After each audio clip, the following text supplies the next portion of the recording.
Ada datanya. Silakan. Ada. Ada datanya. Silakan. Baik. Slownya dipinggirkan dulu, muka saya yang cantik nggak kelihatan nih. Oh, maaf. Aduh, Masya Allah, Unirifa ini baik kali. Silakan. Baik. Oke, terima kasih untuk Roti Kehidupan karena telah mengizinkan saya untuk menginjili di sini ya. Menginjili, kalau kita bicara Injil, Injil itu adalah kabar baik. Maka saya memberikan kabar baik kepada kalian semua.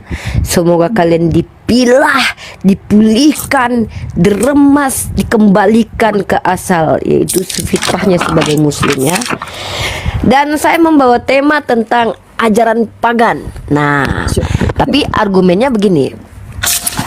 Argumen saya adalah bahwa Kristen muncul di tangan seorang Farisi penyesat yang mencampurkan ajaran sesatnya sebagai Farisi dengan ajaran pagan Romawi atau pagan Yunani. Siapakah dia? Maka tokoh tersebut bernama Paulus.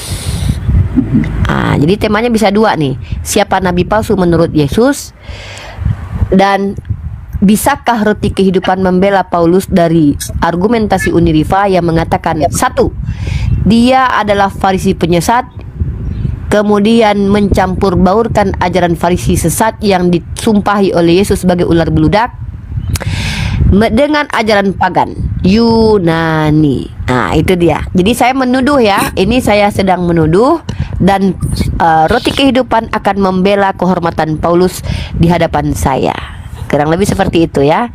Kita santai-santai aja diskusinya pakai data. Saya belum kasih data, tapi saya akan kasih data. Silahkan Roti Kehidupan. Konfirmasi saya adalah saya Bisa mengatakan dua arah, Ibu? ya. Dua arah boleh kan? Boleh dong. Siap. Kita definisikan dulu pagan ya. Mari kita definisikan pagan. Nah, pagan berasal dari istilah pertama kali muncul di antara komunitas Kristen Eropa bagian selatan abad kuno terakhir. Nah, deskripsinya adalah agama-agama selain agama Abrahamik. Nah, jadi kalau kita bicara agama pagan, maka lebih spesifiknya mereka adalah penyembah makhluk, penyembah ciptaan. Nah, kemudian saya akan buktikan bahwa Kristen lebih daripada ajaran pagan. Kenapa? Karena Kristen ajaran yang diajarkan oleh seorang tokoh sesat waktu Yesus hidup, yang adalah Farisi. Kata Yesus, hati-hati dengan ragi Farisi. Maka orang inilah yang membawa ajaran pagan mencampur adukan dengan ajaran sesat. Jadi Kristen adalah ajaran perkawinan silang antara ajaran Farisi sesat dengan ajaran pagan. Data pertama adalah Paulus adalah Farisi. Datanya mana? Saya bacakan. Saya bacakan dulu. Farisi itu adalah orang yang sangat membenci Yesus ya. Pertama, Matius pasal 3 ayat 7. Tapi waktu ia melihat banyak orang Farisi dan orang Saduki datang untuk dibaptis, berkatalah ia kepada mereka, ini Yohanes Pembaptis ya, hai kamu keturunan ular beludak. Siapa dia? Farisi. Hai kamu keturunan ular beludak, siapakah yang mengatakan kepada kamu bahwa kamu dapat melarikan diri dari murka yang akan datang? Jadi hasilkanlah buah sesuai dengan pertobatan. Janganlah mengira kamu mana tadi tuh? Janganlah mengira bahwa kamu dapat berkata dalam hatimu, Abraham adalah bapak kami. Karena aku berkata padamu, Allah dapat menjadikan anak-anak bagi Abraham dari batu-batu ini. Mantap ya. Jadi itu dia, bahwa Farisi adalah ajaran sesat dan Paulus adalah Farisi penyesat waktu Yesus hidup. Tunjukkan kepada saya bahwa Paulus bertaubat dari keparisiannya. Silakan, terima kasih. Terima kasih Unirifa. Salam luar biasa. Salam Tuhan Yesus. Oke, terima kasih. Oke, kita pertama melihat sebuah definisi teman-teman ya. Sebuah definisi dari pagan. Paganisme, ini pagan beralih ke namanya. Paganisme adalah sebuah istilah yang pertama kali muncul di antara komunitas Kristen Eropa bagian selatan selama abad kuno akhir sebagai suatu deskriptor atas agama-agama selain mereka sendiri atau agama Abrahamik, yaitu Yudaisme dan Islam. Jadi kita tidak bisa berkata bahwa itu cuma dari ajaran Kristen, tetapi ada agama Abrahamik, ada juga yang dari Islam. Terdapat banyak perdebatan keilmuan mengenai asal-usul paganisme, terutama karena tidak ada seorang pun sebelum abad ke-20 yang mengidentifikasi sebagian seorang dari pagan itu. Mari kita lihat teman-teman, di dalam Kisah Para Rasul, mengapa Paulus bisa dikatakan sebagai rasul, teman-teman? Kenapa Paulus dikatakan sebagai rasul? Syarat sebagai seorang rasul, teman-teman. Syarat sebagai seorang rasul, saya akan tunjukkan kepada teman-teman. Syarat sebagai seorang rasul, teman-teman. Di dalam Kisah Para Rasul, teman-teman, ayat yang pertama. Saya mengambil sebuah data dalam Kisah Para Rasul pasal 1, ayat yang ke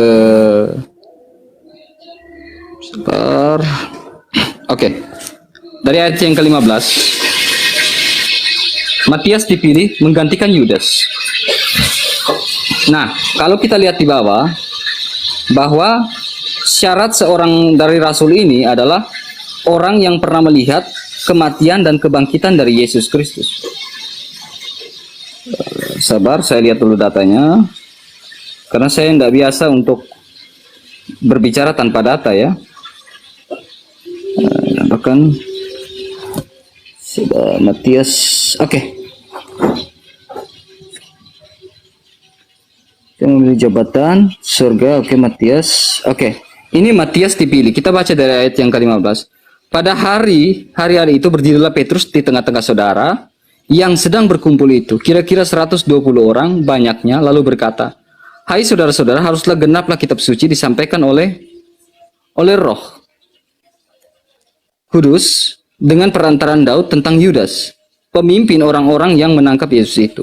Dahulu ia termasuk bilangan kami dan mengambil bagian dalam pelayanan Injil. Yudas ini telah membeli sebidang tanah dan dengan upah kejahatannya. Lalu ia jatuh terkelungkup dan perutnya terbelah sehingga semua diisi perutnya tertumpah keluar. Hal itu diketahui oleh semua penduduk Yerusalem sehingga tanah itu mereka sebut dengan bahasa mereka sendiri Hakaldama, yang artinya tanah darah. Sebab ada tertulis, jadi sebelum terjadinya pengkhianat ini sudah ada tertulis bahwa biarlah perkemahannya menjadi sunyi dan biarlah tidak ada penghuni di dalamnya dan biarlah jabatannya diambil oleh jabatan rasul dari Yudas ini diambil oleh orang lain. Sudah ada tertulis. Jadi harus ditambahkan kepada kami seorang dari mereka yang senantiasa berkumpul dengan Tuhan Yesus bersama-sama dengan kami, yaitu mulai dari apa? Ini syarat menjadi rasul. Yaitu mulai dari baptisan Yohanes sampai pada Yesus terangkat ke sorga. Jadi syarat itu harus dipenuhi oleh sebagai seorang rasul. Paulus tentunya melihat tentang kematian dan kebangkitan Yesus Kristus. Kenapa Paulus dipilih oleh Yesus Kristus? Di dalam Kisah Para Rasul pasal 9 kita hubungkan, siapakah yang memilih Paulus? Yang memilih Paulus itu adalah orang-orang yang harus ada dan berdasarkan saksi yang berada di tempat dan melihat kejadian tentang Paulus bertobat saat itu. Saulus, berkobar-kobarlah hati Saulus, mengancam dan membunuh murid-muridnya. Ia menghadap imam besar dan meminta surat kuasa daripadanya dibawa kepada majelis-majelis Yahudi di Damsyik, supaya jika ia menemukan laki-laki atau perempuan yang mengikuti jalan Tuhan, ia menangkap mereka dan membawa mereka ke Yerusalem. Dalam perjalanannya ke Damsyik, ketika ia sudah dekat kota itu, tiba-tiba cahaya memancar dari langit mengelilingi dia. Ia rebah ke tanah dan kedengarlah oleh suatu suara berkata kepadanya, "Saulus, Saulus, mengapa engkau menganiaya aku?" Menganiaya dalam arti seperti ini, teman-teman, supaya tidak di framing ya, supaya tidak disimpulkan. Menganiaya artinya jemaat Tuhan. Jemaat Tuhan itu adalah tubuhnya Tuhan secara alegorikal. Setiap orang percaya adalah milik Tuhan. Disebut kuriakon. Kuriakon artinya miliknya Tuhan. Jadi jemaat orang-orang percaya itu adalah miliknya Tuhan, disebut kuriakon. Jawab Saulus, "Siapakah engkau, Tuhan?" Jadi perkataan Saulus, Saulus, ini adalah sebuah kode, teman-teman. Abraham, Abraham, Samuel, Samuel. Konteks pada di sini Saulus ini berkata 2 kali seruan di sini. Itu Paulus sebagai orang Yahudi sudah tahu bahwa konteks yang dipanggil ini adalah sebuah kode. Orang Yahudi paham kalau panggilan 2 kali ini berarti dari siapa? Dari Yotefave itu sendiri. Jawab Saulus, siapakah engkau Tuhan? Katanya, akulah Yesus yang kau aniaya itu. Ya, Paulus mengenai Yesus. Tetapi bangunlah, pergilah di dalam kota kepada tempatmu. Nah, di sini ada 2 hal yang harus kita pahami, teman-teman. Di mana di saat yang bersamaan dalam Kisah Rasul pasal 9 ini, di saat yang bersamaan pun itu Yesus bertemu dengan Ananias. Ananias di Damsyik, murid Tuhan bernama Ananias, firman Tuhan kepadanya, penglihatan. Ananias, jawabnya, ini aku Tuhan. Jadi di saat yang bersamaan, ini menunjukkan keberadaan dari Yesus Kristus. Maha kehadiran dari Yesus Kristus. Mari kita lihat siapakah pagan sesungguhnya. Saya akan buka satu-satu, teman-teman.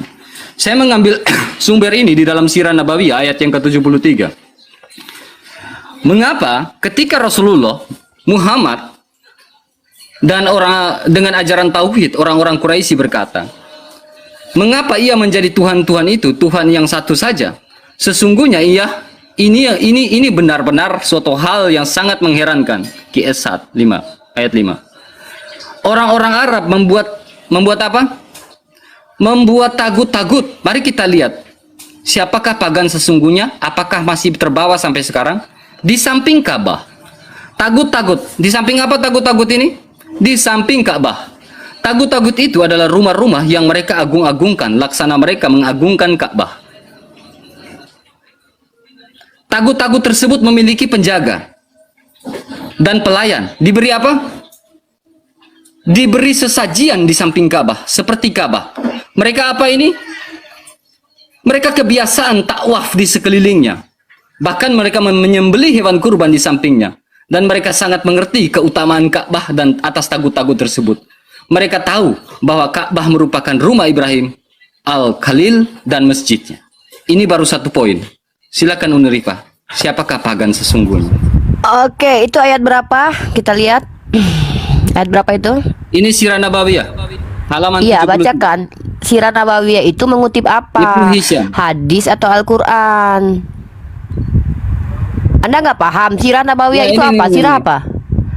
Nah, Perjalanan, udah gak usah putar-putar, langsung aja jelaskan putar-putar. siapa pagan. Sirah Nabawiyah itu apa? Apa yang dikutip dalam Masih Sirah banyak. Nabawiyah itu? Sirah, Oke, saya buka surat apa itu Sirah Sad. Nabawiyah. Tunjukkan Sirah Nabawiyah Silakan apa? jelaskan. Saya jelas. Silakan gedekan. Saya Oke, gedekan ya. silakan. Saya gedekan, silakan. Silakan jelaskan. Bantah aja ini argumentasi dari Sirah Nabawiyah. Oke, saya tidak mau apa yang mau saya bantah. Data yang Anda tunjukkan, Anda surat apa? Surat berapa? Surat Sad, no ayat berapa? Surat Sirah Sad ayat. Nabawiyah halaman 73. Sirah Nabawiyah itu yang Ibnu Anda tunjuk Hisham. tadi itu terjemahan Ibnu Hisham. apa? Itu yang tulisan Arab itu apa? Tulisan Arab itu hadis atau Al-Quran? Sirah Nabawiyah adalah sejarah tentang perjalanan Nabi Muhammad. Ibnu Hisham, Ibnu Hishak itu mengetahui sirah dari mengambil satu, bisa jadi atsar, bisa jadi hadis, bisa jadi Al-Quran, bisa jadi pendapat. Apa yang Anda baca tadi? Termasuk apa? Atsarkah, hadiskah, atau apa? Yang saya minta, yang Anda tunjuk tadi, yang ada katanya togut-togut itu apa? Itu yang saya minta sama Anda. Oke? Paham? Oke. Sebelum Anda menjelaskan apa yang Anda kutip-kutip tadi, saya langsung ke premis saya. Baik. Tadi Anda mengatakan begini. Coba saya konfirmasi dulu apakah saya salah dengar atau tidak ini roti kehidupan. Saya takut salah dengar nanti. Persyaratan menjadi rasul harus melihat kematian dan kebangkitan Yesus. Betul? Betul. Betul tidak? Tunjukkan dalilnya bahwa Paulus melihat Yesus mati dan Yesus bangkit. Dalilnya tunjukkan kepada saya. Ayat yang menyatakan nanti saya bantah. Yo, ya, saya ini bukan perlu dibantah, ini pembuktian. Anda kan bilang ini loh, kebenaran itu ketika kita menyampaikan faktualnya ada. Nah, ketika Anda berkata bahwa syarat menjadi rasul haruslah melihat kematian dan kebangkitan Yesus, tunjukkan kepada saya dalilnya dalam kitab Anda bahwa Paulus pernah melihat Yesus mati dan bangkit. Oke, kalau tidak Anda berarti gagal mengatakan bahwa syarat Rasul. Paulus tidak memenuhi syarat kerasulan karena dia tidak pernah melihat Yesus mati dan bangkit. Tunjukkan kepada saya. Mau Anda kutip di buku doa, pakai Tatang Sutarman, terserah. Kita mau lihat dulu. Nah, saya lanjut ke premis saya. Pagan yang saya sampaikan tadi, ini ajaran Kristen lebih daripada pagan. Kenapa?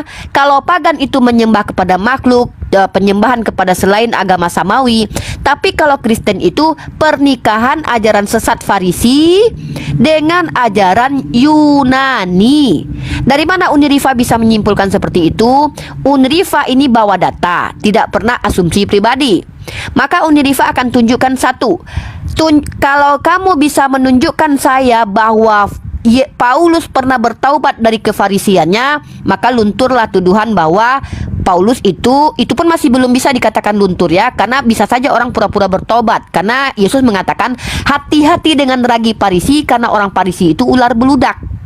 Ya, orang Farisi itu ular beludak.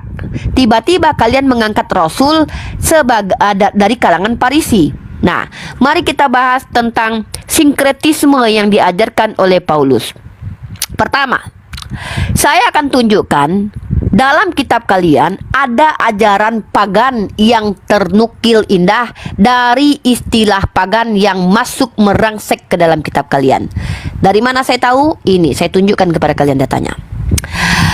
Kita akan lihat dalam kitab Lukas pasal 16 nomor 23 sampai 24. Orang kaya itu juga mati, lalu dikubur, dan sementara dia menderita sengsara di alam maut.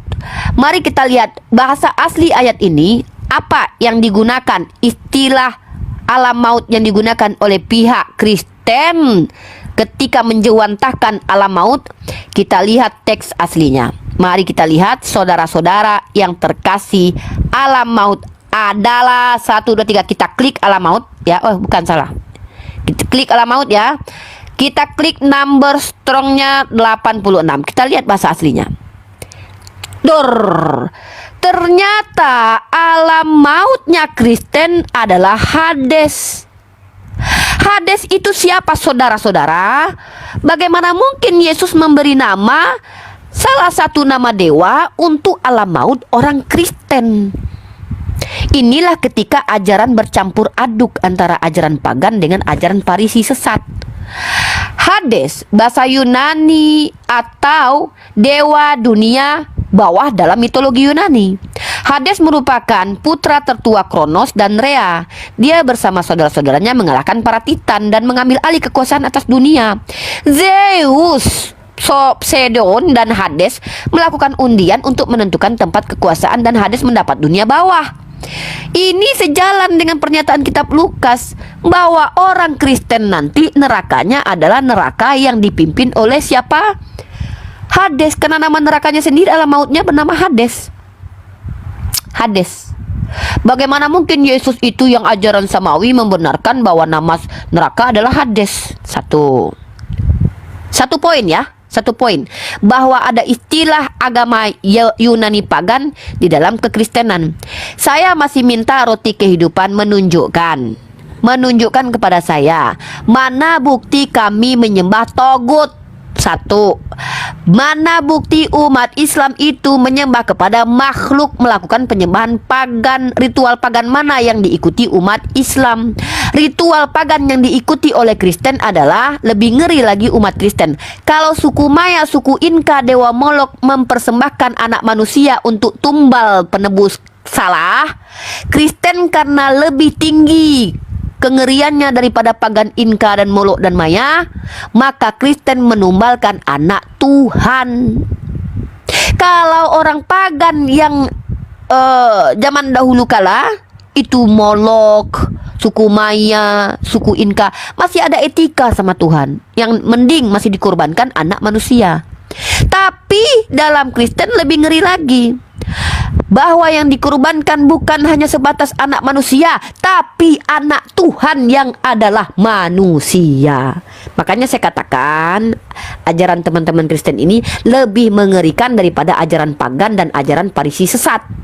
Karena Kristen muncul di Antioquia dari tangan Farisi sesat yang berhutang budi kepada Romawi untuk menginjili. Siapa dia? Paulus, yang mengaku bertemu Yesus, yang katanya si roti kehidupan memiliki syarat menjadi rasul harus melihat kebangkitan dan kematian Yesus. Dan roti kehidupan harus buktikan kepada kita bahwa betul Paulus pernah lihat Yesus bangkit dan mati. Kalau tidak ada, maka gagallah menurut roti kehidupan. Rasul Paulus cabut kerasulannya dari muka bumi karena tidak layak, tidak patut, tidak pantas, tidak memenuhi syarat. Terima gaji.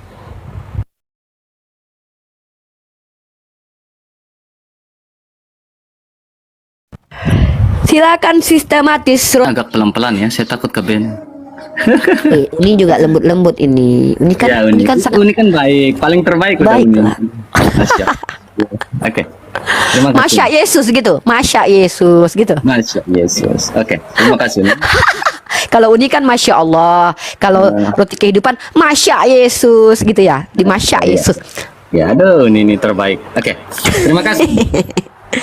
Jadi gini teman-teman, saya dari tadi membawa sebuah pernyataan di dalam Sirah Nabawiyah di halaman 73 terkait dengan kebiasaan berhala. Makanya sesuai topik ya, siapakah pagan sesungguhnya? Sesuai sejarah.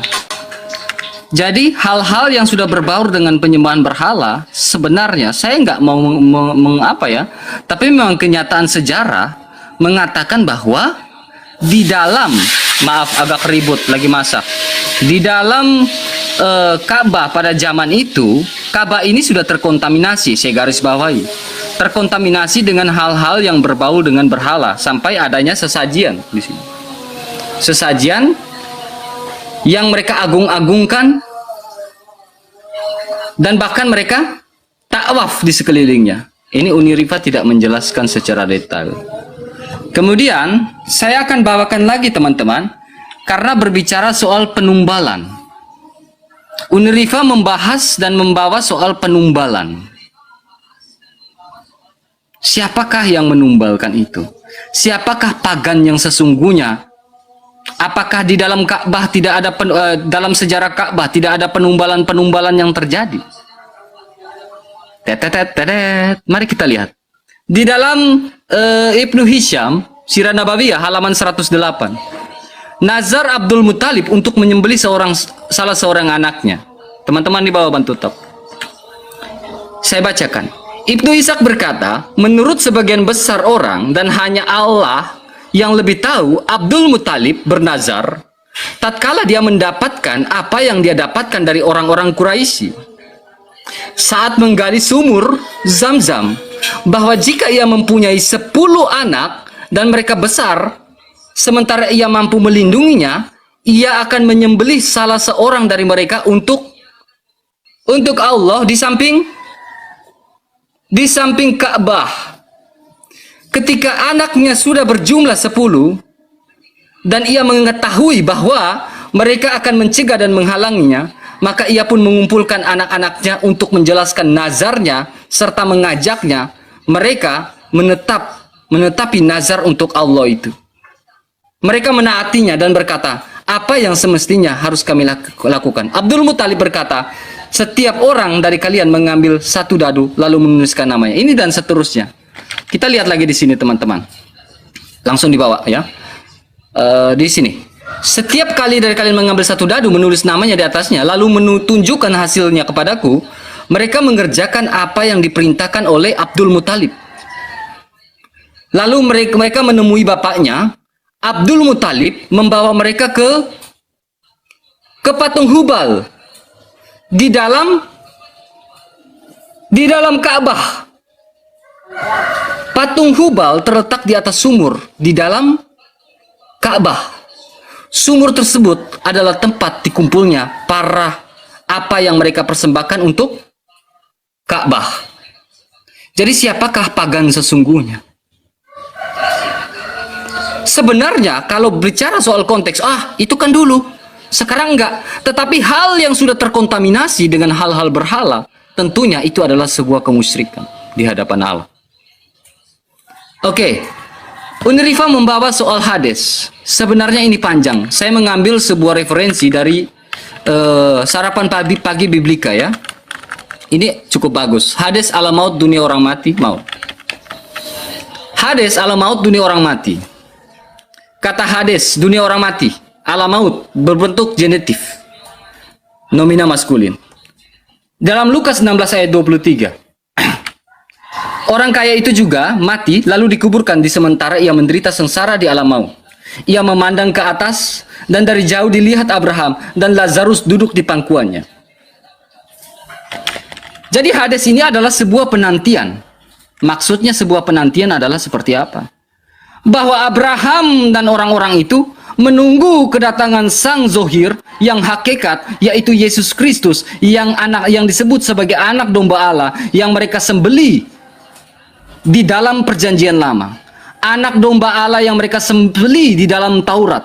Anak domba Allah yang mereka sembeli di dalam kitab-kitab para nabi. Musa melakukan penyembelihan anak domba, bukan disembeli oleh siapa? Bukan menyembeli kambing, bukan menyembeli sapi, tetapi anak domba yang mempunyai makna yang sangat-sangat logis. Sehingga pada tampilnya Yohanes mengatakan, inilah anak domba Allah yang menghapus dosa dunia. Inilah hakikat dari domba itu. Jadi Abraham menantikan Yesus Kristus. Makanya Abraham duduk. Dikatakan seperti itu. Jadi itu bukan itu ada hal yang bersifat alegorikal di situ. Bukan berarti itu merujuk pada satu pribadi. Saya tegaskan lagi, bukan merujuk pada satu pribadi, Hades itu, tetapi menunjukkan pada suatu alegorikal, menjelaskan apa sih Hades itu maksudnya. Jadi kalau kita mau bahas tentang Hades ini terlalu banyak dan saya bisa yakin sekali, gampang sekali untuk membantainya.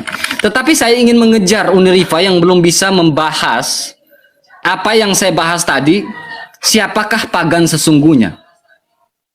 Bahkan di dalam Ibnu Hisham mengatakan di halaman 108, Ka'bah ini sudah terkontaminasi. Bahkan disembeli. Gitu. Anaknya Abdul Muthalib disembeli. Bahkan di halaman 73 tadi, dalam Ibnu Hisham, Sirah Nabawiyah, mengatakan apa? Ada menuliskan tentang sesajian-sesajian di samping Ka'bah. Bahkan ada patung Hubal di dalam Ka'bah saat itu. Jadi hal yang sudah terkontaminasi, tentunya apakah itu masih berkenan di hadapan Allah?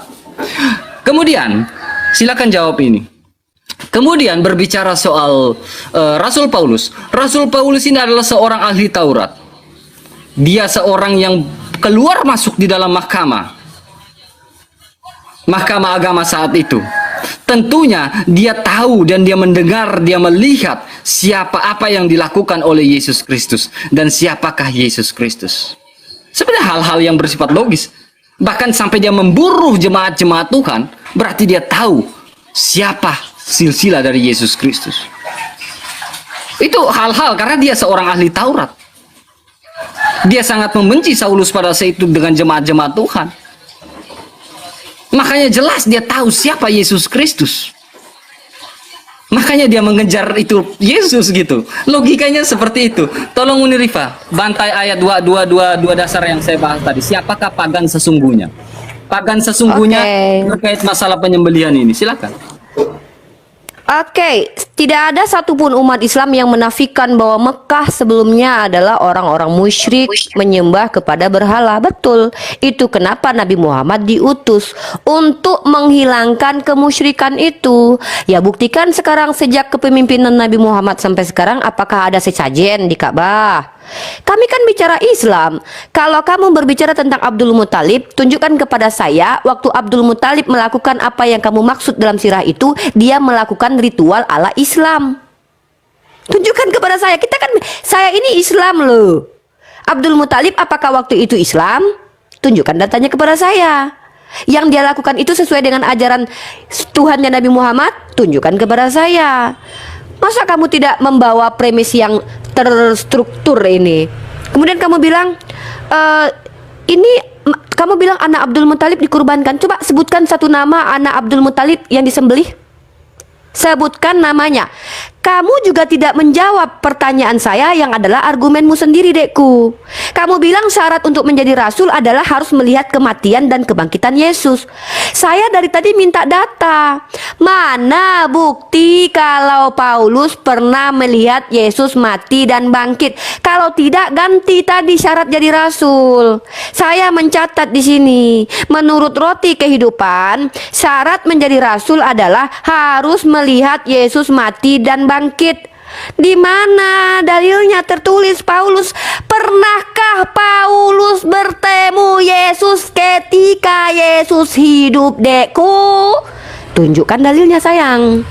Biar kita bisa tahu bahwa apa yang engkau sampaikan itu adalah sebuah kebenaran, bukan klaim kosong. Nah, kalau Mekah, kalau Mekah dulu, Baitullah dulu pernah terkontaminasi dengan pagan, betul. Saya betulkan. Terkontaminasi pada waktu Nabi Muhammad belum menjadi nabi. Makanya Nabi Muhammad diutus untuk memerangus ajaran pagan itu, meluruskan kembali orang-orang menyembah kepada Tuhan yang benar, Tuhan yang tidak berbentuk, Tuhan yang tidak bisa dianalogikan dan tidak bisa dideskripsikan sebagaimana Tuhannya Bani Israel, yang dalam kitab Perjanjian Lama dikatakan Tuhan itu bukan manusia sehingga dia berdusta. Tiba-tiba Tuhannya orang Kristen jadi manusia seperti Hercules. Hercules adalah mitologi Yunani, di mana Hercules memiliki sisi dewa di dalam dirinya dan sisi manusia di dalam dirinya, atau hipostatis union, 100% dewa, 100% manusia. Sebagaimana Yesus yang memiliki 100% keilahian, bisa menghidupkan orang mati, 100% kemanusiaan, lapar makan ikan goreng. Mirip seperti Hercules. Hercules masih mending tidak disunat, tapi Yesus justru disunat.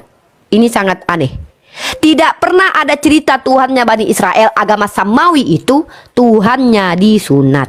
Jangankan Tuhannya Bani Israel, Tuhan pagan Romawi saja masih mending, kemaluannya masih tidak ada yang ngotak-ngatik. Masih lebih hebat pagan Romawi. Zeus masih lebih hebat.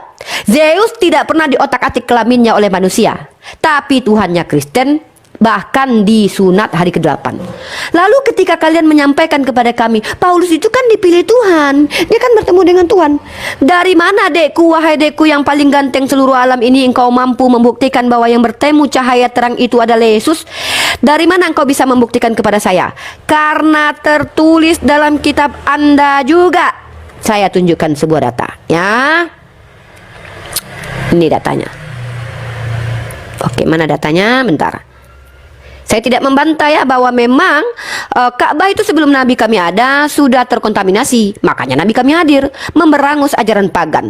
Saya kan minta kamu tunjukkan Islam ini ajaran pagan. Saya minta bawakan dalil kepada saya bahwa Nabi Muhammad mengajarkan ajaran pagan. Nah, mari kita lihat. 2 Korintus pasal 11 nomor 14. Hal itu tidak usah mengherankan, sebab iblis pun menyamar sebagai malaikat terang. Iblis bisa nyamar jadi malaikat terang. Dari mana, adekku, bisa menyimpulkan yang ditemui Paulus yang terang benderang yang membutakan mata itu betul adalah Tuhan? Dari mana? Dari mana validasinya bahwa itu adalah Tuhan, bukan iblis yang sedang menyamar menjadi Tuhan atau menjadi terang, ya? Nah, kamu tidak ada sampai titik pun kamu tidak menyentuh ranah Islam ajaran pagan. Tidak ada. Saya tidak mendengar kamu menyentuh bahwa Nabi Muhammad membawa ajaran pagan. Saya sudah tunjukkan bahwa Hades adalah istilah untuk orang pagan Yunani, dan istilah itu termaktub dalam kitab kalian yang tertulis dalam bahasa Yunani dan diajarkan kepada kalian Kristen, di mana pada akhirnya ritual kalian mirip dengan ajaran pagan, bahkan lebih sadis. Ajaran pagan masih mending, mereka menyerahkan anak manusia jadi tumbal. Kalian lebih ngeri, anak manusia yang adalah Tuhan kalian tumbalkan. Nah, orang pagan masih mending, Tuhannya Tuhannya Zeus, Tuhannya Poseidon tidak pernah diotak-atik kemaluannya. Tapi Tuhannya Kristen lebih parah. Bahkan ketika menjadi manusia disunat hari ke-8. Ya, itu. Nah, kemudian pembuktian yang kedua, saya sudah satu pembuktian ya, ada kata Hades. Pembuktian kedua bahwa Kristen adalah ajaran dari penyesat Farisi yang memang tidak pernah bertemu Yesus sejak hidupnya, mengaku-ngaku bertemu dengan Yesus, mengatakan ada orang yang melihat dan mendengar, tapi tidak ada yang tertulis, tidak ada sejarawan yang menuliskan nama orang yang menemani Paulus ketika bertemu dengan Yesus waktu berguling-guling di Damsik. Tidak ada satu nama. Kalian selama ini bilang saksi, saksi, saksi, saksi. Sementara kalian tidak bisa tunjukkan nama saksi Paulus ketika melihat Paulus berguling-guling. Saya juga bisa. Saya pernah bertemu dengan Yesus di kamar tadi malam, guys. Saya bisa bilang gitu sama Roti Kehidupan. Saya bilang, yang nonton waktu itu ada 500 orang. Lalu Roti Kehidupan tanya, siapa saja Uni? Saya nggak perlu sebutkan nama orangnya. Ya sama saja begitu. Paulus juga bisa ngaku-ngaku. Karena informasi tentang pertaubatan Paulus kalian hanya dapat dari Paulus. Nabi Muhammad itu banyak orang yang menceritakan kisah kehidupannya, ya. Itu yang disebut dengan sirah nabawiyah. Kalau Paulus, kalian tahu siapa dia? Kalian tahu siapa mamanya? Tahu siapa bapaknya? Tahu kapan dia lahir? Nggak ada kalian tahu siapapun tentang Paulus, ya. Nah, saya akan tunjukkan lagi. Ini adalah strike yang tidak bisa kalian elakkan. Dan saya harap Roti Kehidupan ini bisa berpegangan dan tidak oyong, minum Paramek, minum Kalpanak, atau ya boleh lah ngapain aja ya. Nah, kita santai-santai aja. Ya, sungguh pun ada satir-satir itu hanya biar estetik diskusi kita. Mari kita bahas. Kisah Para Rasul pasal 17 nomor 28. Ini perkataan Paulus loh ya. Paulus sedang mensonding orang-orang di Athena yang mana mereka memang penyembah pagan, mengajarkan ajaran Farisi sesat yang ada dalam dirinya, kemudian dikawinkan dengan ajaran pagan. Disinkretisme kan. Mari kita bahas. Sebab di dalam Dia kita hidup, kita bergerak, kita ada, seperti yang telah juga dikatakan oleh pujanggamu. Apa kata pujangga ini? Sebab kita ini dari keturunan Allah juga. Kalian yang mengaku-ngaku anak Allah, itu bukan kalian ajaran original. Bukan kalian saja yang mengaku anak Allah. Ternyata para pujangga orang-orang Yunani juga pernah mengatakan dia keturunan Allah. Dari mana Uni Rifa tahu? Klik sabda.org tafsiran catatan. Mari kita cross check. Mari kita cross check. Mari kita lihat. Kutipan dari karya yang berjudul Phenomenes karangan Aratus, pujangga atau penyair yang berasal dari Pulau Sisilia. Ternyata Paulus mengutip ajaran dari orang-orang filsuf Yunani. Kalau di sini katanya dari Phenomenes. Tapi kalau kita lihat dari tafsiran yang lain, kita akan menemukan apa, saudara-saudara? Ternyata kutipan ini berasal dari siapa? Kutipan ini terdapat dalam karya Epimenides. Bagaimana mungkin Paulus yang diurapi Roh Kudus mengajarkan ajaran Epimenides kepada umatnya? Siapa Epimenides? Ini dia Epimenides, jenggotan sama seperti Yesus. Epimenides cuman lebih pendek rambutnya ketimbang Yesus. Masih mending Epimenides, karena dalam kitab kalian Alam pun mengatakan suatu kehinaan bagi laki-laki kalau dia berambut panjang. Epimenides masih terhormat rambutnya pendek. Yesus rambutnya panjang. Nah, Epimenides kita lihat. Epimenides, siapakah Epimenides?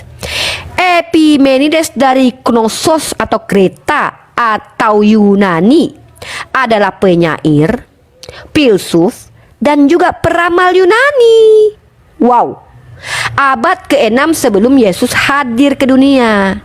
Sudah duluan dia kutipkan bahwa kita ini keturunan Allah. Jadi kalian yang ngaku-ngaku keturunan Allah, anak Allah, anak Allah, anak Allah itu ya lebih duluan lah si Epimenides mengajarkan. Kemudian di sini dikatakan, ketika sedang mengembalakan domba-domba ayahnya, loh kok ada domba? Kok ada domba? Kok mirip-mirip dengan Kristen ya? Dia dikatakan tertidur selama 57 tahun. Wah, masih hebat Epimenides. Tidur selama 57 tahun, kemudian bangkit di hari ke-57 tahun. Yesus cuma 3 hari. Hebat nih Epimenides nih. 57 tahun gak mati-mati dia. Bangkit di hari ke-57 tahun dari dalam goa. Memiliki kemampuan meramal. Wow, hebat Epimenides.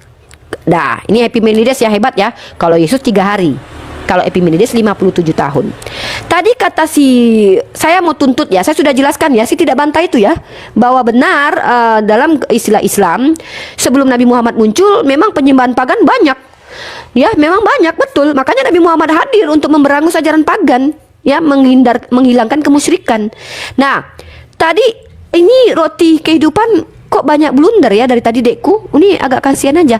Tadi tentang syarat jadi rasul tidak terpenuhi. Kemudian dikatakan tidak ada sapi, tidak ada kambing yang dikurbankan. Loh, gimana dekku ini? Bacalah Imamat pasal 27 ayat 32. Nih. Masa dekku nggak tahu? Masa dekku nggak paham? Katanya orang Kristen, firman berjalan. Imamat 27:23 nih. Imamat bentar. Imamat 27 23. Mana ini? Ini dia nih. Bukan, salah bentar ya. Mana tadi tuh? Ayat berapa tadi? 32 terbalik, bukan 23 tapi 32. Tadi katanya nggak ada sapi, nggak ada kambing. Siapa bilang? Jangan kayak gitu, janganlah mengurang-urangi firman Tuhan, jangan menambah-nambahi firman Tuhan. Ya. Ini dia. Pengorbanan sapi dan kambing itu bukan ajaran pagan. Karena itu diajarkan sama Tuhannya Bani Israel dalam Imamat pasal 27 nomor 32. Mengenai segala persembahan persepuluhan dari lembu sapi atau satu kambing domba, maka dari segala yang lewat dari bawah tongkat gembala waktu dihitung, setiap yang ke-10 harus menjadi persembahan kudus bagi Tuhan. Ini ada persembahan kudus bagi Tuhan, ada sapinya kok, ada kambingnya kok.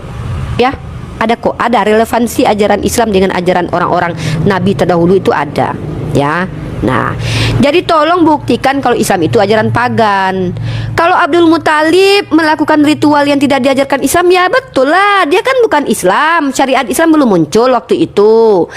Tunjukkanlah Nabi Muhammad mengajarkan ajaran pagan. Seperti saya menunjukkan Paulus mengutip ajaran Epimenides, mengutip istilah-istilah dalam kitab kalian, istilah orang Yunani. Dan kemudian ritualnya apa? Ada pengorbanan anak manusia yang dilakukan oleh Kristen. Tapi lebih ngeri Kristen, kalau orang pagan menyembahkan anak manusia real, kalau Kristen menyembahkan anak manusia yang adalah Tuhan. Ya, ngeri kali. Silakan.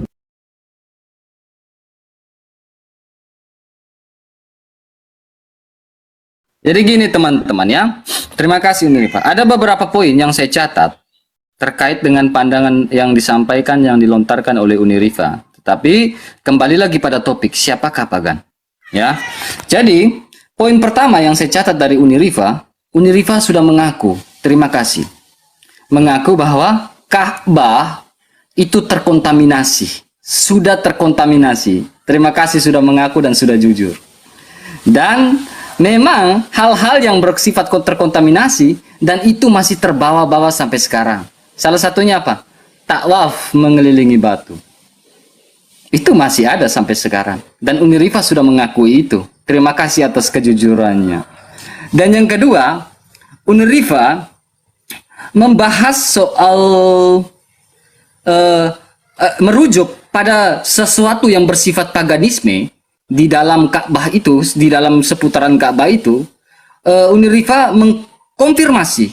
Maka dari itu, si Baginda Muhammad diutus untuk memerangi pagan-pagan Quraisy. Siapakah yang mengutus Baginda Muhammad untuk memerangi pagan-pagan Quraisy? Siapakah yang melegalkan Baginda Muhammad untuk menjadi seorang rasul dan nabi? Mari kita lihat. Di dalam Sirah Nabawiyah halaman yang 131, Ibnu Ishaq berkata, teman-teman perhatikan, Ibnu Ishaq berkata, rabi-rabi Yahudi, pendeta-pendeta Kristen, dan dukun-dukun Arab, siapakah pagan sesungguhnya, membahas tentang kenabian beliau. Jadi ada dukun laki-laki, ada dukun wanita Arab yang melegalkan kenabian beliau. Dukun-dukun Arab, rabi-rabi Yahudi, dan pendeta-pendeta Kristen. Siapakah pagan sesungguhnya? Jadi, kalau berbicara soal perutusan, berbicara soal legalitas, tentunya apalagi berbicara soal kenabian dan rasul, tentunya itu kita akan membahas kupas tuntas siapakah yang melegalkan supaya tidak berhubungan dengan pagan, supaya tidak berhubungan dengan kemusyrikan. Tentunya hanya Allah yang melegalkan itu, dan itu secara daulatnya Allah, dan itu harus sudah ditulis dalam kitab-kitab sebelumnya. Harus ada yang melegalkan, bahkan dinubuatkan dari kitab-kitab sebelumnya bahwa baginda Muhammad ditulis dari kitab-kitab sebelumnya untuk melegalkan itu. Tetapi nyatanya yang melegalkan baginda dan kenabian Muhammad adalah dukun-dukun Arab, rabi-rabi Yahudi, dan pendeta-pendeta Kristen untuk membahas kenabian beliau. Sangat-sangat jelas. Itu hal yang bersifat terkontaminasi dan terbawa sampai sekarang. Kemudian Uniriva membahas siapa saksinya. Nah, kita bermulai dari dalam Kisah Para Rasul. Di dalam Kisah Para Rasul, teman-teman, kekristenan itu tidak pernah kesaksian subjektif, teman-teman. Kekristenan itu membuat sebuah pernyataan, sebuah kesaksian yang tidak menjadi subjektif, tetapi melainkan kesaksian yang bisa dipertanggungjawabkan berdasarkan kesaksian orang lain, sehingga informasi itu betul-betul akurat, kolektif, dan juga apa? Betul-betul mutlak dan bisa dibenarkan. Itu kekristenan. Makanya ketika Alkitab mencatat itu berdasarkan kesaksian-kesaksian. Apa yang ditulis, apa yang dilihat, apa yang didengarkan. Didengarkan langsung dari siapa? Dari orang-orang yang ada di sekitar. Contohnya Yesus Kristus, dia adalah sang sumbernya. Sumber dari firman, dia adalah sang firman. Makanya para rasul mendengar apa yang diucapkan oleh sang firman. Itulah Yesus Kristus. Kembali lagi pada topik, siapakah pagan? Dalam Kisah Para Rasul ini ditulis oleh Lukas. Kecuali dikatakan secara subjektif, Kisah Para Rasul ini ditulis oleh siapa? Ditulis oleh Rasul Paulus sendiri. Tetapi nyatanya, kesaksian yang dituliskan oleh Lukas itu berdasarkan apa? Mari kita lihat. Dalam Kisah Rasul, pasal 9 ayat yang ke-7. Maka termangu-mangulah teman-temannya seperjalannya. Teman-teman siapa di sini? Teman-teman dari Rasul Paulus. Karena mereka memang mendengar suara itu. Jadi mereka, ada kata mereka di sini. Mereka ini jamak atau singular? Ini jamak, berarti lebih dari satu perjalanan sekumpulan ini. Jadi teman-teman, mereka memang mendengar suara yang berseru-seru, Saulus, Saulus. Tetapi tidak seorang pun yang melihat suara itu. Melihat seorang juga itu. Dan saya ingin mengkonfirmasikan, sudah saya katakan ulang-ulang, ini berbicara soal kode. Kode di dalam sudut pandang orang Yahudi. Sudut pandang orang Yahudi yang tahu betul tentang Yahudi, itu pasti tahu tentang kode-kode. Misalnya, contoh ketika Abraham di dalam Kejadian 22 ayat 11, Abraham. Di dalam 1 Samuel, Abraham. Kejadian 20, Keluaran ayat 3 ayat 4. 1 Samuel ayat 3 ayat 4. Kisah Rasul 9 ayat 4. Nyatanya Saulus, Saulus. Jadi ada kode 2 kali panggilan. Saulus, Saulus. Ini sebuah kode yang dari siapa? Dari Yotevave itu sendiri. Jadi jelas tidak ada permasalahan di dalam kerasulan dari Rasul Paulus. Karena teman-teman sering mengucang siapa yang melegalkan ini? Orang sudut pandang orang Yahudi tahu Saulus, Saulus. Nah, kode itu apakah bisa berdampak pada baginda Muhammad? Dalam 131, apakah ada kode dari sang Yotevave, sang firman, untuk melegalkan bahwa dia itu adalah rasul dan nabi?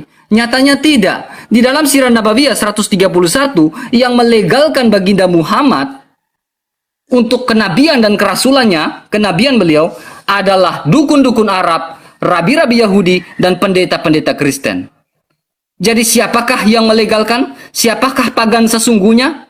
Kalau kita merujuk dari awal terkait dengan taguf, sudah terkontaminasi dan Uniriva bukan taguf, togut. Iya. Jadi Uniriva sudah jujur ya bahwa di Ka'bah itu sudah terkontaminasi. Bahkan saya ingin tunjukkan kepada teman-teman ya.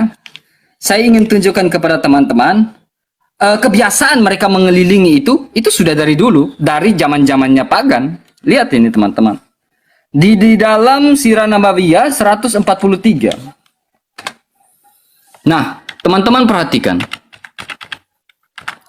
Silakan nanti bantai ini. Mereka tawaf berkeliling ya. Nah, itu Ishak, sabar. Tanyakan tentang ini sekaya Salman, kemudian seperti itu, siapakah yang nulis, sabar. 143. Oke. Jadi kebiasaan tawaf ini sudah dilakukan sejak dahulu kala. Bukan cuma dilakukan oleh mereka zaman-zaman sekarang ya teman-teman. Tetapi memang sudah dilakukan sejak dahulu kala. Lihat teman-teman. Bahkan teman-teman perhatikan ya. Oke. Ini dia. Oke. Nah, di dalam hadis Bukhari nomor 1597, aku pernah melihat Umar bin Khattab mencium Hajar Aswad. Lantas Umar berkata, sesungguhnya aku menciummu dan aku tahu bahwa engkau hanyalah batu.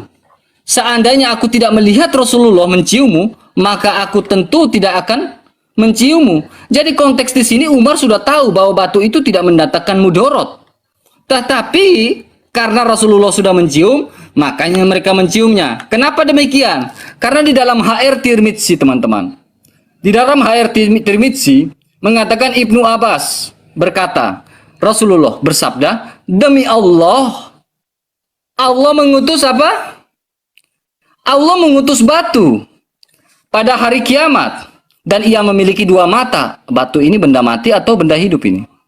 Yang bisa melihat, memiliki lisan yang bisa berbicara, dan akan menjadi saksi bagi siapa yang benar. Berarti batu ini hidup. Silakan jelaskan ini. Siapakah pagan sesungguhnya? Bahkan diramalkan oleh dukun-dukun. Oke, udah ya. Silakan. Oke, mantap. Ini saya suka nih ya. Pertama saya mau menuntut dulu ya. Satu, syarat Rasul Paulus bahwa tawaf itu adalah ajaran pagan. Kamu mengatakan saya mengakui bahwa Ka'bah terdistorsi. Saya mengatakan betul kan? Saya mengatakan betul kan? Saya mengatakan betul kan?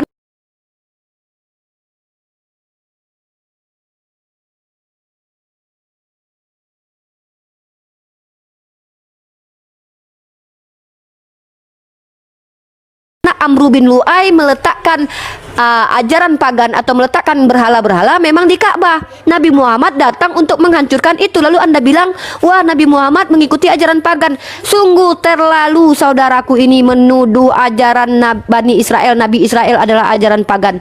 Kenapa saya katakan begitu? Karena ternyata ajaran tawaf itu bukan berasal dari pagan, tapi berasal dari Nabi Daud yang menyembah kepada Yahweh, kata orang Kristen, padahal namanya bukan Yahweh.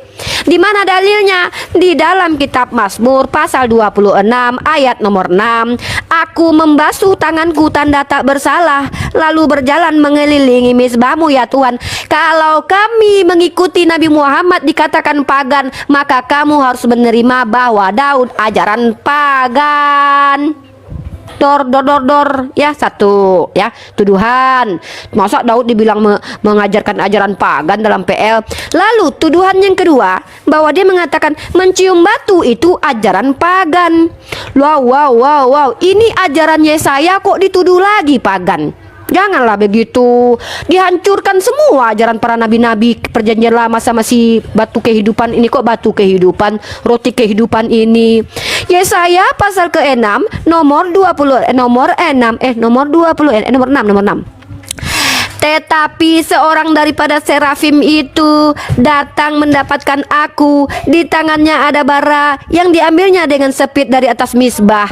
Ia menyentuhkannya kepada mulutku serta berkata, lihat, ini telah menyentuh bibirmu, maka kesalahanmu telah dihapus dan dosamu telah diampuni, wahai roti. Ya, Apa ini yang diambil di sepit mesbah? Mari kita cross check bahasa aslinya. Yesaya pasal 6 ayat ke-6 pakai bahasa asli. Jangan mau tertipu dengan terjemahan LAI ya. Indah sekali terjemahan LAI ya, menghilangkan kata batu ya. Dari Yesaya pasal 6 ayat 6 kita temukan, siapa yang mengajarkan mencium batu menghapus dosa? Apakah Nabi Muhammad itu mengajarkan ajaran pagan? Kalau betul begitu, maka Yesaya ajaran pagan menurut roti kehidupan. Ini kita lihat. Mari kita lihat ya, mari kita lihat cross check. Bara, kita lihat bara. Kita klik strong number. Apa bahasa asli dari bara? Mari kita lihat. Bara ternyata adalah ritspa. Apa itu ritspa? Ritspa adalah lantai batu, lantai dan bara. Live coal, pavement, glowing stone, or coal. Coal. Glowing stone, saudara-saudara, glowing stone ini ritspa. Lah kok nuduh-nuduh kami nyium batu pagan? Berarti ya kami ngikutin Yesaya yang adalah pagan. Lalu dengan batu yang menjadi saksi, ini terlalu lagi ini, menghina ajaran Yahudi ini, menghina ajaran nabi-nabi Yahudi, menghina ajaran Yahweh. Karena ternyata batu menjadi saksi itu hal yang biasa. Ternyata di ajarannya orang-orang Yahudi juga begitu. Kita lihat Kejadian 31 52. Katanya tadi kok ini batu atau manusia ya? Mari kita lihat. Timbunan batu dan tugu inilah menjadi kesaksian bahwa aku tidak akan melewati timbunan batu ini mendapatkan engkau.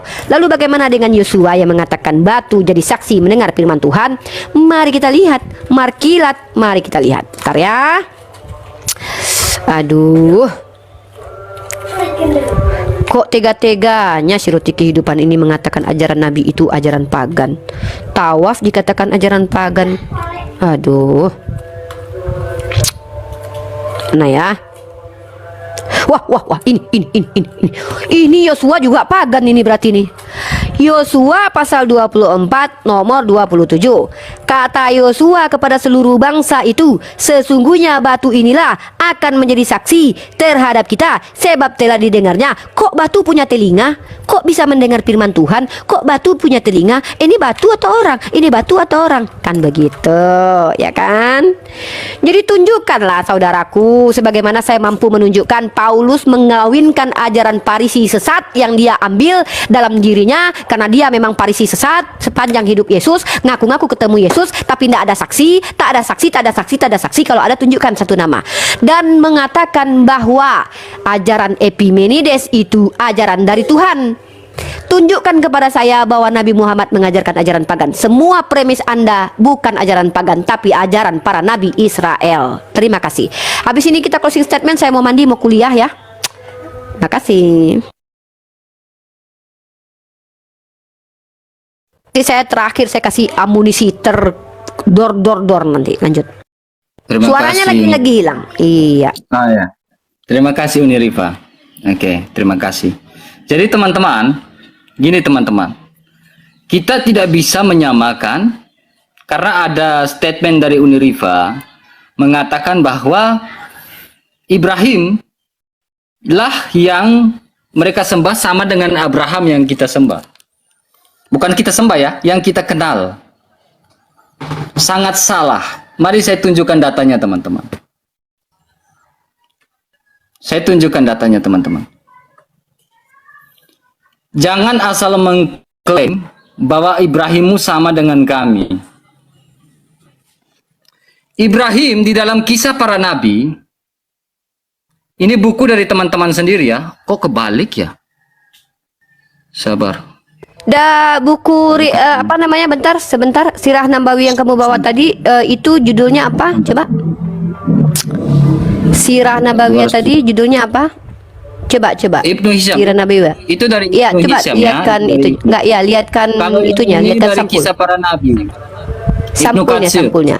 Ibnu Katsir, terus di bawah naik. Ibnu Katsir. Kisah Para Nabi. Oke, halaman berapa? 217. Oke, 217. Oke.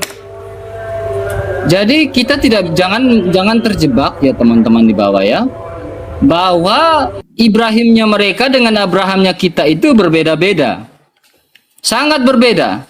Sebenarnya banyak perbedaannya, karena mereka mengatakan bahwa Ibrahim dan Ismail lah yang meletakkan batu di Hajar Aswad itu di Mekah. Sebenarnya banyak, hanya Unirifa mau closing statement juga ya. Nah, saya ambil Kita satu bikin part contoh 2. saja, teman-teman ya. Kita bikin part 2 aja, Dekku. Nanti malam oke, kita Uni. part 2. Nanti Oke, malam baik. saya ke sini atau kamu yang ke tempat saya? Di saya aja lebih enak supaya Oke. tidak ada yang ganggu. Nanti Cuma jam berdua berapa kan. kita? Jam 8 atau saya kelas bahasa Ibrani malam ini. Jam Boleh, berapa ya? Jam 9. Jam 9 bisa? Jangan terlalu malam, saya mata nggak kuat. Oh ya udah, besok aja kalau gitu jam-jam segini ya. Oke. Oke. Terima kasih. Jadi di dalam Kisah Para Nabi, Ibnu Katsir, Unirifa mau menyamakan bahwa Abraham dengan Ibrahim itu sama. Tetapi nyatanya kan saya bilang tidak. Saya ambil salah satu contoh di halaman 217. Ibrahim bin Tariq 250 tahun wafatnya. Mari kita lihat di dalam Alkitab. Di dalam Alkitab, Ibrahim tidak wafat di usia 200 itu. Ibrahim itu wafat itu di usia sekitar bukan 250 tahun ya. Bukan 250 tahun usianya ya. Beda di dalam Alkitab, teman-teman. Jadi kita tidak bisa menyamakan bahwa Ibrahimnya mereka itu sama dengan Abrahamnya kita. Berbeda jauh, bahkan gapnya sangat jauh kalau berbicara soal statistik dan data. Ini gapnya sangat jauh, 250 tahun teman-teman. 250 tahun. Kemudian, Unirifa mengutip masalah gua-gua teman-teman. Nah, saya akan tunjukkan teman-teman. Unirifa mengutip masalah gua-gua. Nah, ini sumber yang saya ambil. Jadi saya tidak menyimpulkan ya, tetapi saya melihat dari sumber. Sumber dari Sirah Nabawiyah, buku sejarah Islam di zaman jahiliyah. Ini yang tulis Kemenak. Dan juga ada Alkitab dan Al-Quran. Perhatikan teman-teman. Kebiasaan zaman jahiliyah, kalau mau mendapat wahyu, harus ke gua-gua. Sirah Nabawiyah Ibnu Hisham halaman 182. Jadi, mereka pergi ke gua-gua, itu bukan cuma Muhammad yang pergi ke gua. Tetapi anak muda lain pun pergi ke gua-gua. Untuk membuat apa? Untuk mendapatkan sesuatu yang mengherankan. Ibnu Ishaq berkata, lalu Allah memberi jawaban atas pertanyaan mereka tentang anak-anak muda, berarti lebih dari satu. Dengan berfirman, atau kamu mengira bahwa orang-orang yang mendiami gua dan mempunyai rokim, itu mereka termasuk tanda-tanda kekuasaan kami yang mengherankan. QS Al-Kahfi ayat 9. Jadi kebiasaan untuk pergi ke gua-gua ini bukan cuma Muhammad, tetapi banyak sekali anak muda yang pergi ke gua-gua. Saya tidak mengusah panjang lebar karena Unirifa mau sholat juga. Saya ingin tunjukkan terakhir. Nah, di sini di dalam surat Al-Kahf juga 18 ya, surat 18 ayat 22 juga mengatakan seperti itu tentang masalah ributan ya, antara anak muda ini dengan baginda Muhammad. Siapakah yang mendapat wahyu? Tetapi mari kita lihat di dalam konteks Alkitab, siapakah yang memberikan wahyu di dalam gua-gua? 2 Petrus 2 ayat 4. Sebab jikalau Allah tidak menyayangkan malaikat-malaikat yang berbuat dosa, tetapi melemparkan mereka ke dalam neraka, malaikat ya ini ya. Namun malaikat enggak? Malaikat. Ke dalam neraka, dan dengan demikian menyerahkan ke dalam gua-gua yang gelap.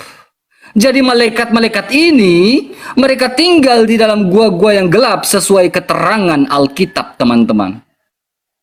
Sesuai keterangan Alkitab. Menyimpan mereka sampai pada hari penghakiman.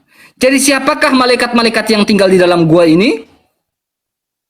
Siapakah yang memberi wahyu kepada kepada orang-orang anak-anak muda itu di zaman jahiliyah? Silakan jawab sendiri. 2 Petrus 2 ayat 4. Mantap. Lukas 23 ayat 34. Yesus berkata, "Ya Bapa, ampunilah mereka, sebab mereka tidak tahu apa yang mereka perbuat." Dan mereka membuang undi untuk membagi pakaiannya.